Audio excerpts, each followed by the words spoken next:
whatever their passion is, that is all that they're about. That's all they talk about, all they think about. It shapes the person that they are.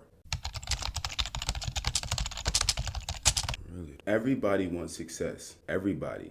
I can't tell you how many times I hear people, yeah, bro, if we just had this bag, yeah, bro, we had so much, we got so much talent.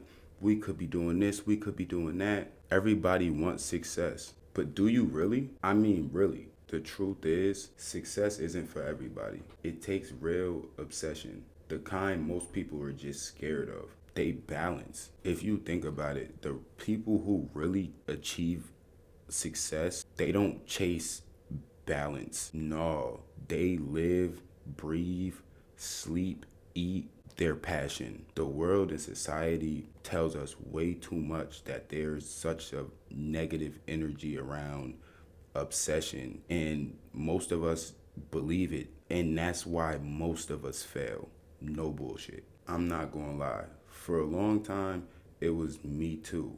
I wasn't trying to hear about no obsession or none of that. Bro, I needed to work to get this bag to put into whatever I wanted to do so I could be happy. I couldn't, there was no, why would I stay up late?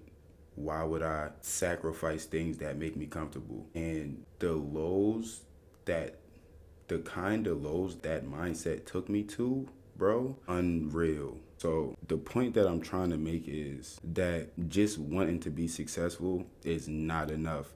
Doing a little bit of something to achieve your success is not enough. Whether that be you're an artist and you're dropping music every so often and you're promoting it on social medias every so often, that's not enough. How often do you write? How often do you go out into the streets and make music with other people, or just go out and share your music with other people naturally? That's me talking to myself too, because I don't do that much.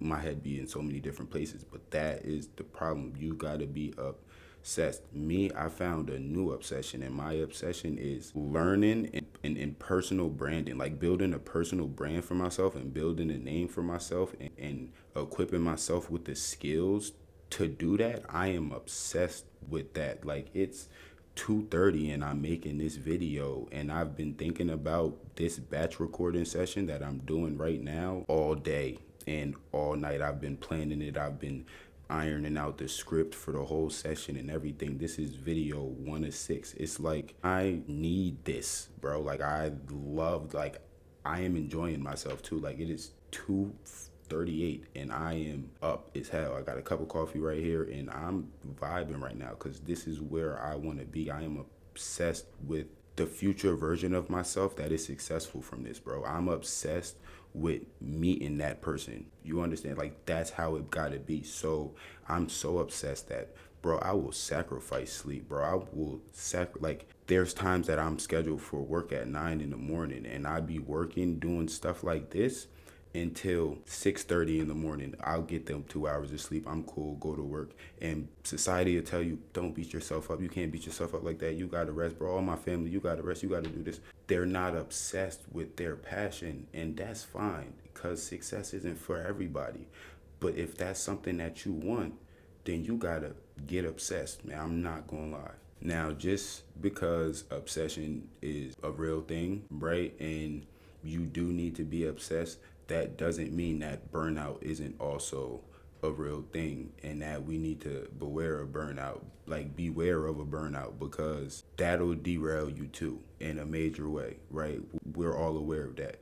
So in order to stop burnout, you gotta have a plan going in. Like, you can't be obsessed and like just go crazy, which is that's kind of where I'm at right now. Like, I am actually doing this all the time, but this is a point in time where I'm at like, the creative side of me is like, it just won't stop running. The motivation in me is just supercharged by this momentum that I haven't even seen yet. But like, I'm riding on this high and I'm gonna obsessively create until the high dissipates. So when that high dissipates and you do go through your lows, because that happens to everybody, video coming on that later, but when you do find those lows, you've done so much during that high momentum. Like, I'm batch recording videos 6 at a time. I only plan to drop like twice a week.